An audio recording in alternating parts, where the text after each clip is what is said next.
Opening and using the Amazon FBA calculator is essential for estimating your costs and potential profitability. Here's a step-by-step guide. Access the calculator.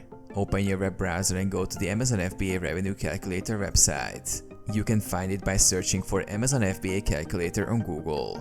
Select your marketplace. Choose the appropriate marketplace from the drop-down menu if you are selling in a specific region. Find your product. Enter the product's name, ASIN or ISBN into the search bar and click Search.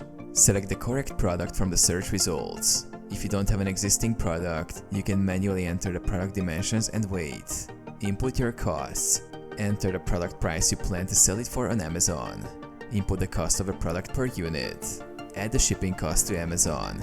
Review Amazon fees. The calculator will automatically populate Amazon fees, including referral fees, variable closing fees, and fulfillment fees. Analyze the results. Review the net profit, net margin, and other financial metrics provided by the calculator.